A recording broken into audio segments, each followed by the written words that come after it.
Hey, everybody, welcome to John's Guitar Lounge. I'm Johnny Stewart, and I'm here today with one of the fastest rising and most incredible blues guitar players that you're going to hear. And this is Alex Kilroy, and he's got his brand new album, Break My Chains, with the title track that just came out. And you've got to hear this. This is incredible stuff, guys. So let's say hi to Alex and hear from him. I'm going to shut up now. Um, Hey, John. Hey, everybody. Well, thank you for the kind words. Those are very, very big words. So thank you. Very big and very true. It's very well deserved, man. You've got a really, really interesting story about how you came to play the blues and how you came to the United States, right? So I'd love to Yeah. hear you share that with everybody so everybody can hear that whole story.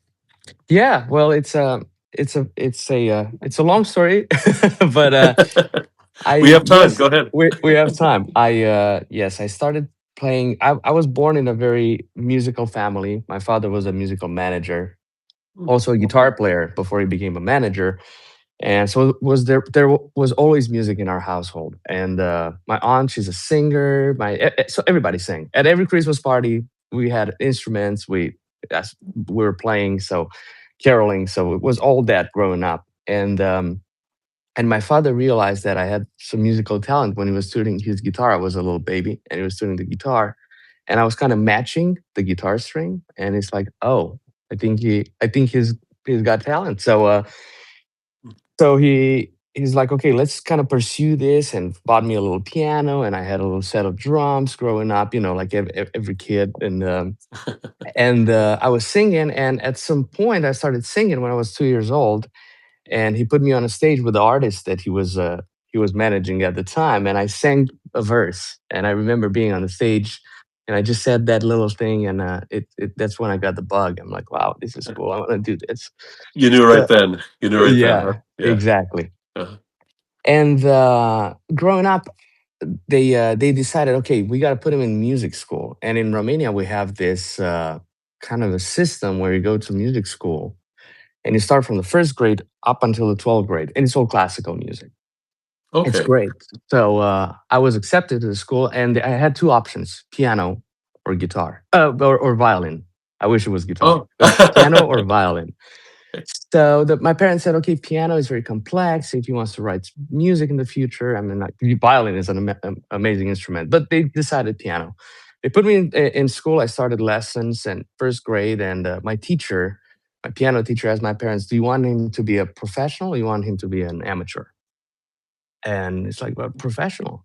So then she took it to heart, and it started like 1 hour. We were supposed to have an hour lesson, but she would turn that hour into 3 or 4 hours, and she was very, very tough. Wow. She was very tough. She's an amazing lady. I love her. But when I was a kid, I didn't. I really didn't like it. It's because it was the form, keep the hands, keep the back, keep the pedal. That she was very, very precise. So that taught me a lot of discipline at that age. Also, I didn't really love music because I got no joy out of it, right? Because it just felt like work. It didn't feel natural. My parents had to like beg me to practice, and I didn't want to practice piano, and I didn't know what I was doing with my life really, but around fifth grade. So what happened? The guitar. My father always had a guitar in the house, but I never even picked it up. Never even thought about it until Really? he. Yeah, it's very interesting. I That is was just like, interesting. yeah, I was just playing piano, listening to classical music, and I remember I watched an Elvis video at some point, and I'm like, this guy's pretty cool. Like I have to think about that at some point. But in fifth grade, my father purchased a car from the United States and shipped it over to Romania, and it had all the DVDs, and it was very like cool at that time, and it had the Stevie Ray Vaughan live at Montreux in it, the Oh, yeah. 1985 one. Oh, yeah. And I remember I'm like, oh, let's hear how the sound system sounds, and like let's see how this DVD works. And it was Stevie Ray Vaughan, and I took the CD, I went upstairs because he had to leave somewhere. I put in the DVD and I watched the thing, and I'm like, this is what I want to do. Really, like this is what I want to do, because I saw Wow. his passion and how happy he was when he was doing it. I'm like, I don't find that. I didn't find that in classical music and in piano at that time. So I told my parents, I'd like to play guitar. It's like, well, you cannot just switch like that, because although I didn't Oh, although I didn't really like piano, but I was doing what they called like Olympics. I think that's what they call it in Romania. Like a bunch of kids will all get together and we get first prize, second prize. So I was getting some recognition as a pianist and winning some awards. Although I didn't like it, but my parents are like, maybe you fall in love with it in time. So I'm like, Dad, can I play your guitar, your old guitar? And my father also always wanted a Stratocaster, so it was Mhm. kind of work where he's got me a he's got himself a Stratocaster, and like you can use it. Ah, So ah, ah. so it's like, okay, you have this summer, and if you really want to do this, you have 3 months, learn 3 songs by Stevie Ray. Well, that would be Scout Button, Lenny, Pride and Joy. Get them down, and if by the end of the summer you can play them, I'll switch you. I was at that time in sixth grade is when you can switch instruments in school, and there was Oh, okay. classical guitar, so it was the closest thing to guitar, right? So, So if you uh, learn Scuttlebutt, one of the hardest things for adults to play in 3 months as a kid, plus two other songs, piece of cake, piece of cake, yeah, right? but it made me so happy to every day there was like 8 hours or 10 hours a day. I remember my mom Wow. told is like you were just playing and playing, and it just after 3 months I really got it down. And my love for the United States, for America, it came even before the guitar, because I asked when I was around 6, I asked for an American flag. My parents got me one and I hanged it over my bed, and I just had Huh. this. I don't know. Growing up, I watched a lot of like any kid, a lot of movies, and I played a lot of video games. But there was something that really felt very familiar with the United States. It felt like I belong here. It's very interesting. Like I'm like, I told my mom when I was 6 that I gotta make it home. I'm just visiting Romania, and as soon as I can, that's how it felt. So when I discovered now Stevie Ray Vaughan and the whole Texas blues, I'm like, wow, this is really is starting to line up. So my father, Yeah. being an amazing manager at that time, is like, well, you got these 3 songs done. I got it, and he's like, how about I put a band together for you? And you need to start playing around. Like, okay, he switched me to classical guitar, and my friend Michael, he was my neighbor. He was a soccer Oh. player, great guy. My father said, and he was throwing pebbles at my window while I was practicing. Can Alex come out and play? He's like, no, he's practicing. But how about you come upstairs and let's have a talk? And it's like, if you want to hang with Alex, you'll have to play music. It's like, what? Oh, He that's goes, funny. he's like, Alex needs a bass player, Michael. Oh. It's like, okay. He's like, here's a bass. Okay, put it upside down. He's like, does it feel good? No, okay, turn it around. Okay, now that feels good. Okay, so how about you learn these 3 songs? And him and I became best friends. We were best friends, but we really became best friends. Over And music. over music. And we learned Yeah. all these songs. Stevie Ray Vaughan, we became like super Stevie Ray Vaughan fans, Yeah. and to the point where my father's like, okay, now you guys can play like about 8 or 9 songs by Stevie. So you guys need a drummer. So let me find you a drummer. My father found a drummer in Romania. With this whole thing is happening in Transylvania, Romania at this point. So he That's so finds a cool. drummer. He's 9 years old, Okay. and he's amazing. He's killing it. Wow. He's Wow. just a prodigy, right? Yeah. So so it's like, okay, how about we go, we meet, we start playing. It sounds great. And it's like, okay, we got to get you on the road, right? This is it. We're going to do a Stevie Ray Vaughan tribute band. So off we went on eBay and we got all the conchos and all the clothes and all the things, right? So Oh, and you did a tribute act then that way. I did a tribute act when I was 13 Huh. years old. 13. I was about to ask how old you were. Wow, that's Yeah. amazing. I was Wow. 13. The bass player was almost 14. The drummer was 9. So I'm like, okay, we got to start somewhere. So there was a blues festival in Romania called Sighișoara Blues Festival, and the owner, the guy, the producer, only wanted American musicians to play there. That was his kind of his rule. It's like it's in Romania, but only American musicians are allowed to play. Oh. So my father was like, let me see what I can do. So he called and called and called, and he's like, like a good manager, it's like when they kick you out a door, you go back through the window. So he kept Exactly. he kept doing that, and I remember too. it was kind of a no. It's like that's not gonna happen, and we were Mm. all sad and like okay. But I remember like 2 days before the first day of the festival, my dad was like, "Kids, pack your bags, we're going." I'm like, "How did you do it?" I don't know. I'll never know what he did, but we opened up for Lucky Peterson, and that was such a Wow. he came to Wow. Romania, and it was such an amazing and Wow. yes, and it was such an amazing experience. And that was one of the biggest blues. I mean, that was at that point the biggest blues festival in Romania. We opened the festival. It's like they got 5 songs and a drum solo. So we went in, we did the thing. The drummer, 9 years old, killed it on the drum solo. We were all dressed up like Stevie. It was the whole thing, and Lucky loved it, and we got to talk. But there was a lot of TV personalities, Romanian producers, and so on. Oh, sure. That they saw us, and the next thing you know, we were out on a bunch of TV shows, and we started a little Romanian tour, and we're because we're these young kids from Romania playing Stevie Mhm. Ray Vaughan. That was very interesting for everybody. And then we went to Yeah. Italy, France, and so on. So we kind of did a little European tour even. So, but then after we got done with that, it was time to now to kind of bring. And my father's like, okay, Stevie did it. Now it's your time to do your thing. What's your thing? So find that. So, Sure. Sure. and because at that point I was just listening to Stevie Ray Vaughan, nothing else. And then I started listening to Sting. I started listening to Mhm. other music, and I'm like, wow, there's a lot out there. And of course, John Mayer. And the story how I made it Oh, to the yeah. United States was I'm like, wow, John Mayer reinvented himself because he started like a Stevie Ray Vaughan fan and playing his songs, but then he turned around and he became himself, and what an amazing songwriter and singer, guitar player he is. So that inspired me very much. I'm like, okay, that's kind of the way. What did he do? He went to Berklee. I'm like, that's it. I got to go to Berklee. That's it. So after I finished high school, I told my parents it's time for me to go. So I went to Berklee. Um, I I worked a lot. Like that summer, I played a bunch of weddings to because there's a summer camp. So I paid for that summer camp. So I took it So within the my own Berkeley summer hands. camp, right? Yeah. Yes. Yeah, yeah, Berkeley, And yeah.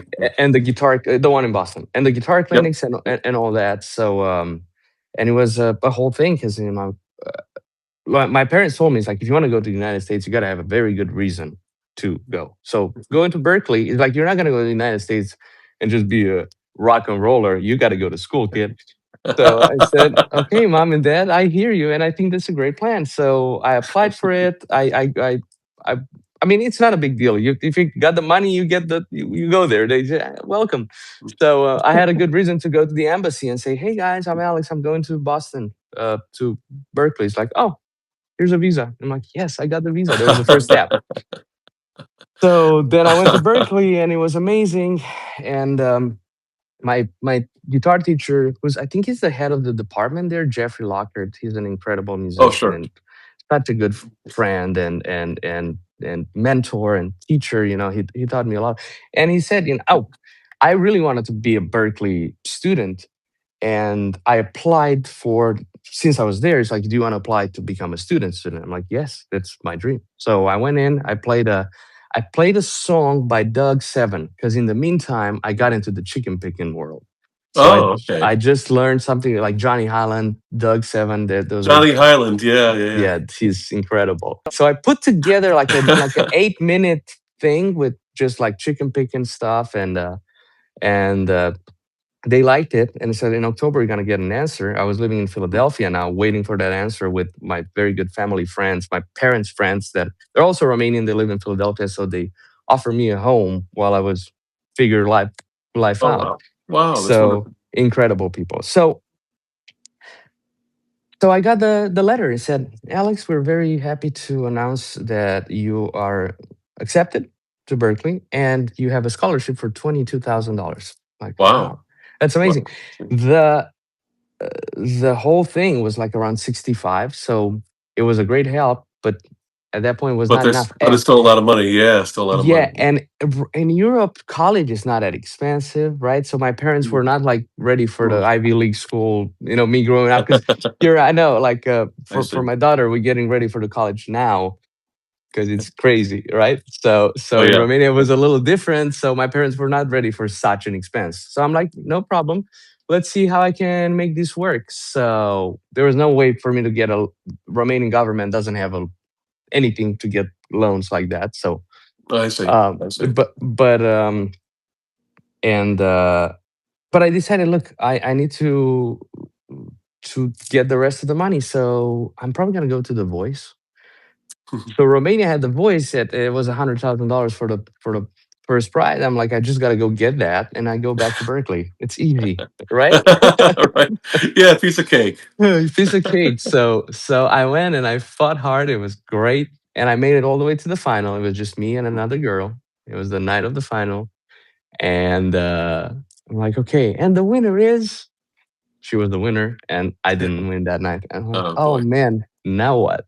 Now what so I'm gonna do? close. I know. So close. But my story inspired a lot of the musicians and actors in Romania. It's like, wow, this kid really want to go to Berkeley. Let's help him out.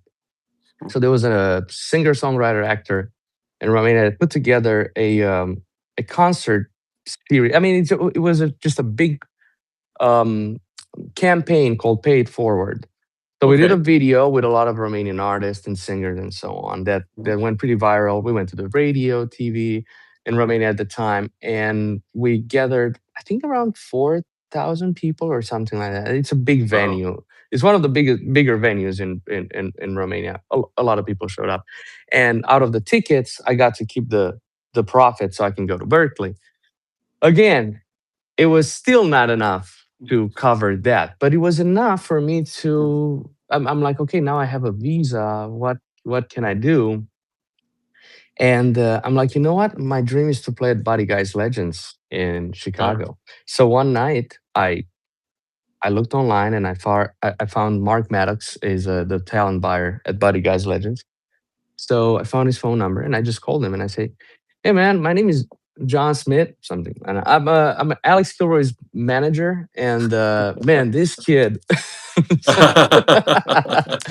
Because I'm like, how can you talk yourself up? It's weird, but as a Yeah, manager, it's always been weird for me to talk about myself too. I know it's yeah, it's a weird yeah. thing. So So, go but I'm pretend to like, be somebody else. I mean, yeah, I'm pretending to be my create this alter manager. ego. Yeah, yeah. Exactly. And I'm like, let me send you his ZPK, and he's gonna be touring in the United States. It's a whole thing.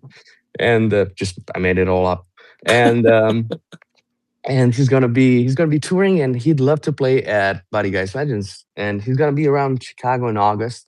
So I gave myself time to find a band and everything.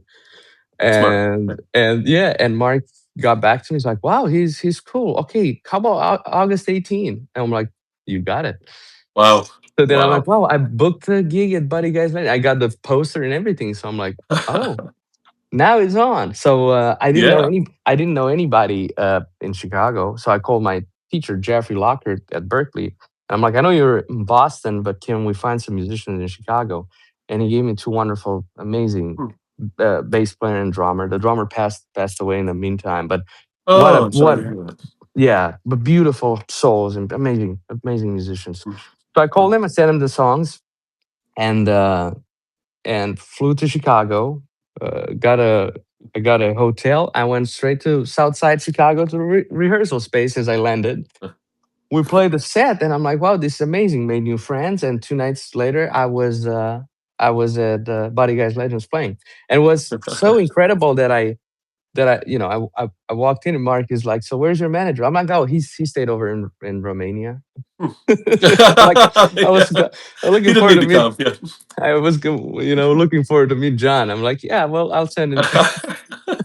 You know what? My name's John. You could have thrown my face into the mix, I guess. Oh, I could have live streamed for you. Hey, it's me. Yeah, Yeah. yeah, I'm Alex's manager. That was really surreal. But it was surreal because I walked in and he was so welcoming. He's like, "Come upstairs." We go upstairs Oh, and we're in Buddy Guy's in his private office. oh. And there's a jacket on the chair. It's like, "That's Kid Richards. He just left it here. They were just here not long ago." I'm like, wow, it's like being in a hard rock that's like for real. And then Yeah. it's like, oh, he's like, you wanna do something cool? I'm like, yeah. So he hands me Buddy Guy's Grammy. It's like, hold this. And I'm like, wow, Oh, like for real? Yeah, I'm like, this Oh, is that's so cool. incredible. It's like, are you nervous? I said, I am. It's like, just wait until you get one with your name on it. I'm like, whoa. So that Wow, was that's so what a cool. it was a beautiful, beautiful experience. So I played, and Wow. then I met an amazing, amazing keyboard player there, Luca Chiellini, and he kind of taught. He's like, well, so what's your plan? I'm like, man, I'd love to play and do this and do that. He's like, man, Alex, if you want to do that, you got to do it right. So I'm like, what do you mean? He's like, you have a visitor's visa. You got to get you an artist visa. Like, what is an Uh, artist? So I started learning about all that, and he found me the same look because he was Italian. He just got his, and okay. he's like, my lawyer is an amazing lawyer, right, from Los Angeles. Hmm. They put me in contact with him, and he gave me the price, and it was exactly as much money as I raised at that paid forward. So I'm like, Ah, I cannot go to Berklee. And when I talked with Jeffrey, Jeffrey said, look, Alex, if you want to play the blues, uh, I mean, for the record, he never said that. Berklee, he didn't say that, but okay. he said if you want to, Okay. but somebody named Jeffrey said if you want to play the blues, just go and play the play in the clubs and play with people and play for people and go out there and experience because it's like that's how you're gonna get that's how you're gonna find yourself, not in a And there is classroom. no substitute for actually being out there and playing with other musicians like night after night or as much as you can. And Absolutely. experiencing a crowd, experiencing, we've all, maybe not you, I mean, I'll admit I've had a couple of times where I got off stage and I'm like, boy, that's the worst thing thing I've ever done. And sometimes you get the best response from the crowd that night and they're like, oh my God. And it's like, what? I thought I played horrible. Like, what are you talking about? Yeah, But it's like just no, funny that interplay, and just learning how to do the road and how to play in clubs. You learned yeah, very early how to talk to managers and booking agents at clubs and all that stuff. I guess so. That's good for you because that y- yeah. I you've had got that to. ability. Yes, I had to. I had to learn it. I had to go and do it. Yeah. So yeah, and then there was this whole thing with getting the artist visa, and getting the artist visa was not easy. It was a very long process, and Mm. I had to go back to Romania to wait for all the paperwork to get done because you have to be outside of the United States to apply for this visa. So I'm like, okay, Oh, interesting. Oh, yeah. So as so you you were get here, you play Buddy Guys, then you have to leave so you yeah, can get a visa to be able to come back. yes. So it was a whole thing, but Yeah. you know, like what Luca, my friend, told me is like the right thing to do is that I'm like, okay. So got the lawyer. Then while I was in Romania, I just felt like fear of missing out. I'm like, I already started that, and I'm like, how long is it gonna take? He said 2 weeks. It took 6 months, right? So Oh boy. I was like, oh boy, Oh because I wow. kind of canceled all my bands and everything I was doing in Romania. I'm like, I'm out, right? But I didn't realize how it works. Anyway, I learned.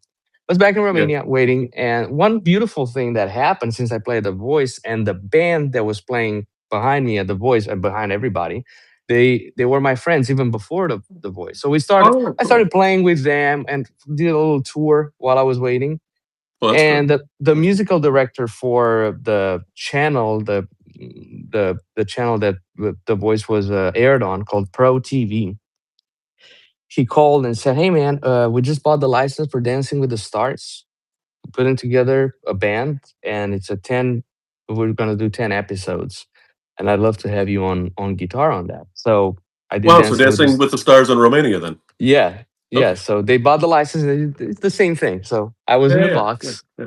and we had to learn like I don't know, 14 songs per episode, and with about 10 episodes, it was a lot of work, but Yeah. also paid very well. So while I was waiting, I could again save money for when I got my visa to come back and so on. So everything worked out.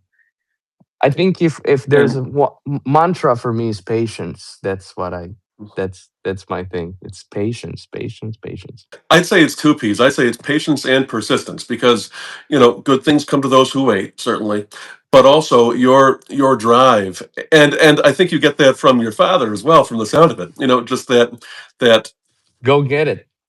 go get it. It's there, go get it and make it yours. And there's something to Yeah. be said for that, man.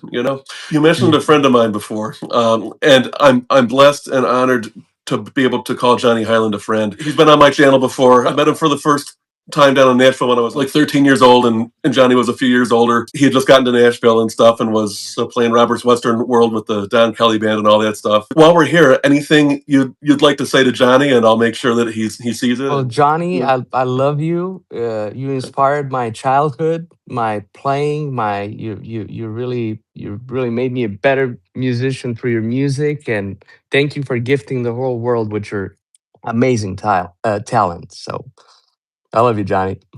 well, that is super nice. Since you didn't use his last name, I'm probably going to splice that clip and I'm going to use Yeah, that for my promo for my channel because my name's Johnny too. But yeah. no, I'm joking. I'm not going to do that. That's for Johnny Hiland. That's not for me. That's for Johnny Hiland. well, well, John, I'll make sure he sees that. I Johnny love you Hiland's too, a and wonderful guy. yeah, Yeah, Johnny Hiland's a he's a wonderful, wonderful wonderful. dude. Yeah, Yeah. and what an amazing player and very humble. You ever talk to him before or meet him before? I did have a chance to Yeah. talk to him on the phone one time because Oh, the cool. drummer I was playing in Nashville with, Trevor Lane, we were playing and he said, I said, who did you play with before? Because people in Nashville, I lived there for a while, so they're so humble. And it's like, well, I used to play for Johnny Hiland. I'm like, really? You know how much I love Johnny? Like he influenced my life and like my playing, and I'd love to meet him. It's like, say no more. And made some phone calls, and the next thing I know, Johnny's calling me. Like, That's hey, so this is Johnny cool. Allen. Yeah. So we got to talk a little bit about gear and about life and about. I really want to get together with him one day. He's He really is wonderful. the nicest guy in the world, isn't he? Oh yeah. You know. Yes. He's incredible. Yeah, it's funny because aside from the fact that you're from Transylvania and I'm from Syracuse, New York, a little bit of a difference there. um, but a lot of the things that you've said today actually resonate a lot with me. I think we actually had a similar start in music from early childhood and all that. Yeah. My father was a professional guitar player. That's what he did. My grandfather started at age 4 on violin Oh and wow. then moved on to saxophone and the clarinet and stuff. And that's back in the Glenn Miller and Benny Goodman era days and all that stuff. And so like the 20s, 30s, 40s and stuff, like the big band stuff, you Yeah. know. But my dad was a rock and blues musician, like from the 50s, and right on through, and country, a lot of country and stuff like that too. But Yeah. growing up with guitars always around the house, it's funny. Um, my dad got me on stage for the first time when I was 6. I wasn't quite as young as you. I wasn't 2. You beat me by a few years. But 6 years old with a guitar in my hand, he taught me 3 chords so I could play Johnny Be Good. And the chords were just, moving this shape up here and then back, a 1 4 5. Yeah. So at 6 years old, I'm on stage. I sing Johnny Be Good, and I feel like I'm on the top of the world. Like nothing's ever gonna be this good ever again. This is like the pinnacle of my existence, right? At 6 years old, right? But so I was always chasing that ever since then, and Yeah. it's funny because I was about 11 or 12 when I first heard Stevie for whatever reason. Even though I was born in '83, and so Stevie was like in his heyday when I was like 6. He died when I was 7. In Oh 1990. Except I never really found his music until I was about 11 or 12.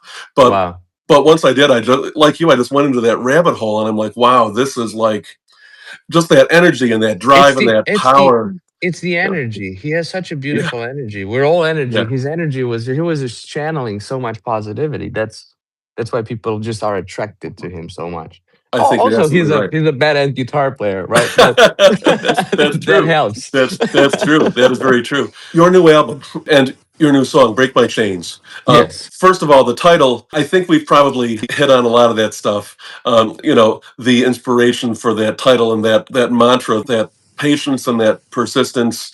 Um, Persistence. break my chains, and you certainly broken your chains. Nothing's ever held you back, and I don't think anything's ever going to hold you back. Yeah, well, It's just amazing what you're doing, man. oh, And thank you so much. of course, I've got to say though, listening to your guitar playing and listening to you sing, not only, I didn't know until our conversation today. Somehow I missed that you were runner up on The Voice in Romania, but Yeah.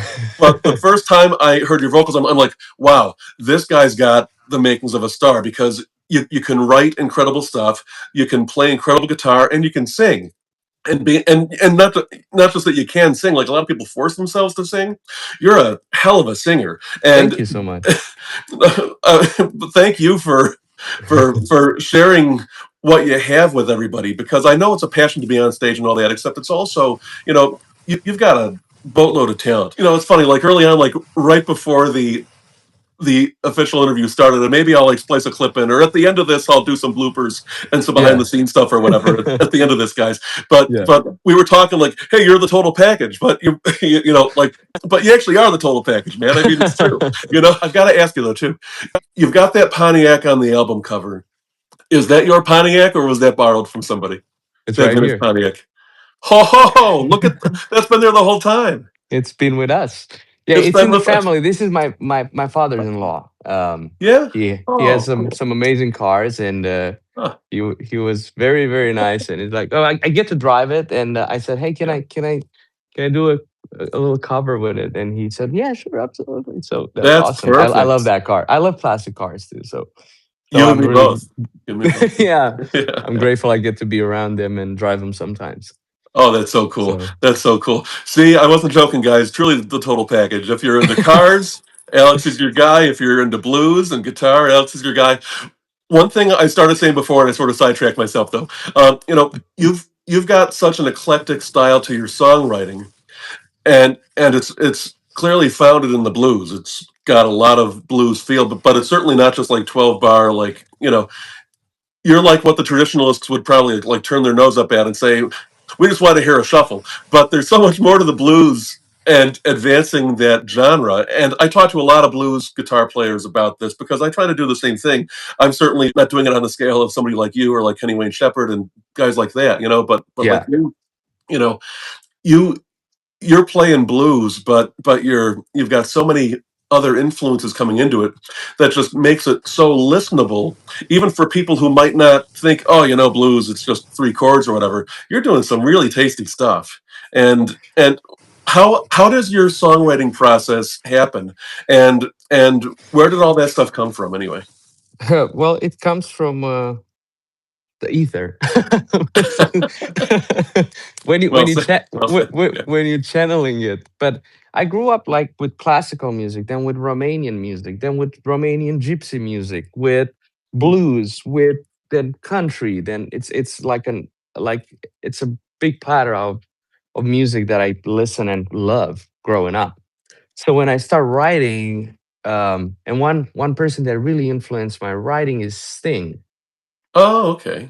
Yeah, I can because hear that. I can hear that. I'm like, why not have have a train beat, and then you have something completely out of like Eastern European, like Middle Eastern in there. Like, why not? Like, try a little bit of everything and put it all together.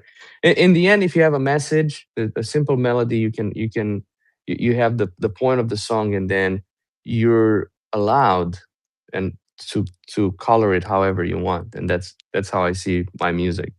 And That's yeah, awesome. that's how I come up with the song. That's why you'll hear on the album we have something that sounds very country, then we have something that's almost like contemporary, smooth jazzy, then we have blues, then we have a little bit for everybody. I don't even know, Yeah. like when they ask me like what kind of genre it is. I mean, it's all blues based. I feel like Mhm. the pentatonic, the Mississippi Delta influence all the American music and Western music in the world. So from there, the Mhm. blues is just everywhere. I feel like it's a matrix of all the Western and American music. So you would just play with They're it. It's the very same interesting. notes. We just rearrange them a little bit in different shape and forms, but it's the same essence. That's a great way to put it. That's a great way to put it. So I've got a couple of sort of like rapid fire questions for you. Yes, Um, what's your favorite guitar? Fender Stratocaster. Better Stratocaster. I'm not surprised. Okay, with the Stevie influence, yeah, sort Yeah, of like the Sunburst Strat, I see it. right? Beautiful. Yeah. What is your best advice that you could give young people or people that are learning guitar? Because I've got a lot of students on my channel. Mhm. If they want to, stick with the guitar and might want to make a career in music. Just find what makes you happy. What Because when what kind of music and what kind of guitar and what kind of style makes you happy, and once you find that, you just let it carry you through life.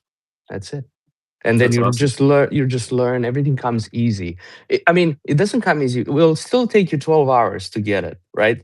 Mhm. Per day or whatever, but you won't feel that you spend 12 hours in this, like, It's the time goes by very, very fast, and I used to do very the same fast. thing.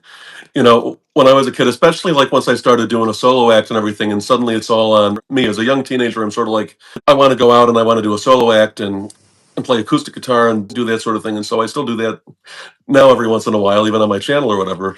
But Yeah.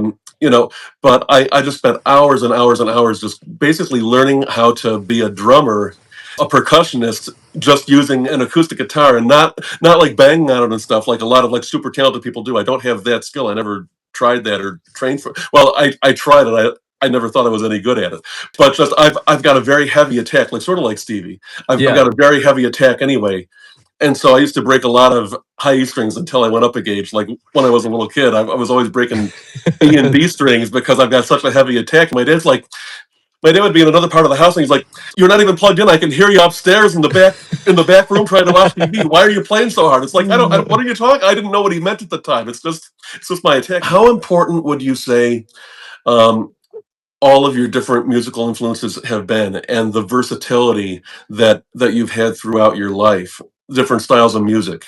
In other words, what I'm sort of getting at is, do you think you would be where you are today musically if you had just like picked one lane, so to speak, and just only done blues or like only done the Stevie Ray, you know, tribute act? Or how do you feel about that? Well, I definitely wouldn't be where I am today, because I think what I learned is, like, with all this music, you just allow yourself to be yourself. I'll try to be the most, I mean, the most original. Just let whatever comes, whatever you channel, whatever you have in your heart, just put it out there. And yeah, I mean, I feel like it's very important to write your own music. Talking about tribute artists and like, it's very important. That's something my dad taught me. Is, look, if you learn a song from Stevie Ray Vaughan or John Mayer or anybody, for Carlos Santana, right? Learn it note by note. Only then you're allowed to change it a little bit. Uh, So uh, so in that, and I'm like, what do you mean by it? But I have my own style. It's like, no, you don't. Not yet. Learn the songs note by note, and then you'll develop your own style by doing that. So that was a very good lesson.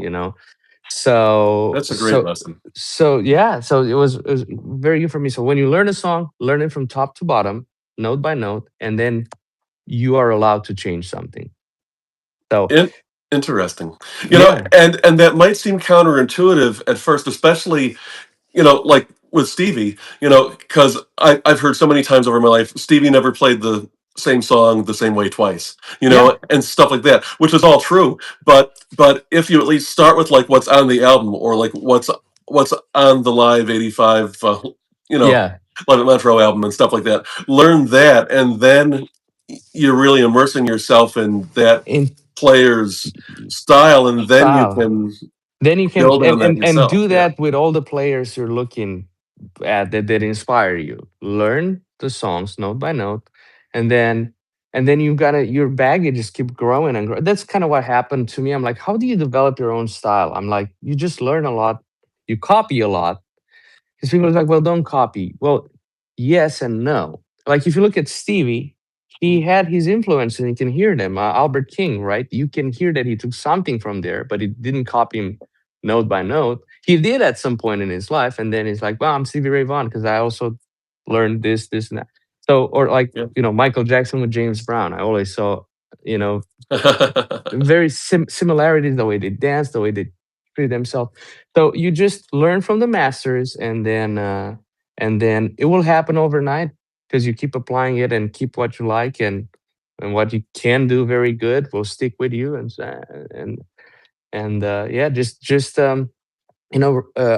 I read a book that I got it as a gift for Christmas, called The Creative Art by Rick Oh, Rubin, and that's okay. how I wrote this album, Oh, because it's about, it's okay to be vulnerable and be like, I don't know if people would like it doesn't care if people would like or not. This is not to sound cocky. It's just to be, as an artist, you put yourself out there and be completely honest. And every song you write and every work you do it as an offering to God. Like in terms of as an offering to God, do it to your highest possible ability, and then just let it fly. So that was a great lesson I learned from Rick Rubin reading that book. What a wonderful, wonderful mantra to have as well, Yeah. and what a great approach. I mean, so I don't want to take up too much of your time here. I know you've probably got classic cars to drive and gorgeous Stratocasters to play and huge gigs to get ready for at little piddly places like Buddy Guy's Blues, like Buddy's Guys Club, and stuff like that. But thank you so much for being here. Is there anything else that you'd like to say to your fans and my viewers and all that while Well, we're here? well, John. First of all, thank you so much for having me on your show. My And after pleasure. this, you and I want to keep in touch, and I want to keep the conversation going because you're a very cool guy, and yeah, I Oh, feel like we're starting a friendship here. I So it's funny. I appreciate that. I sort of yeah. feel that sort of simpatico thing going on too, for sure. and That's and to awesome, to man. Thank you. and to the fans of your show, thanks for watching. It's very nice to meet you all, and I hope I'll see you at my shows when we start a tour. We're gonna start a US tour pretty soon, and I'd love to see you at my shows and share my music with you. So Well, I know that I'll be at your shows as long as you're anywhere near the Southwest. I can't wait to see you face to face and get to shake your hand. And thank you. and for everybody out there, you got to check out the album. Check out "Break My Chains," the single that just came out. I'm going to put links to all of Alex's stuff, his Spotify, his website, all that stuff, and his manager's website, because there's a great write up about Alex on there. So if you want to do a deep dive on Alex, I'll put all those links. And you should. I'll put all those links right in the description of this video. So thanks for being here in John's Guitar Lounge, everybody. Alex, thank you for being here in John's Guitar Lounge. Thank you too. I will hopefully see you very soon and talk to you soon, man. You take care. Take care. Bye Bye bye. bye. Wow, that is one heck of a nice watch. Oh, thank you. No, you have great taste in watches, guitars, and cars and music, apparently. So Thank you. It's a package. that's right. The total package. The total package. Well, Yeah, John, but again, thank you yeah. so much for having me. You're a wonderful person, and Well, I appreciate you saying that. That means a lot to me. It really does. yeah, and It means a you lot. have a very cool channel. And Oh, yes, I'm thank you. excited to. I love that part of the world. Uh-huh. Arizona. I went to Flagstaff. I got to Oh yeah. drive. I drove one time from Nashville to Los Angeles, and it was the best drive ever. To Utah, Really? and we stopped in Flagstaff, and we went to Uh, that meteor site and all that. yeah, the meteor crater and all that. Yeah, Yeah. yeah. I've been there. I've been It's there actually. it's Yeah. so wonderful. It's really like it's a different planet there. So It seriously is a whole different ballgame. Have you yeah. been to the Grand Canyon yet? No, I haven't. I've got to tell you, it's to me, until I saw it myself a few years ago for the first time, I sort of thought, okay, it's a big hole in the ground. It's actually really magnificent. It's a Yeah. really amazing thing. I need to make it there. That's that's Yeah, that's on my that's on my list. But I hope that this tour will take me everywhere, right? So you get to yeah, play, you yeah. get to see everything, and then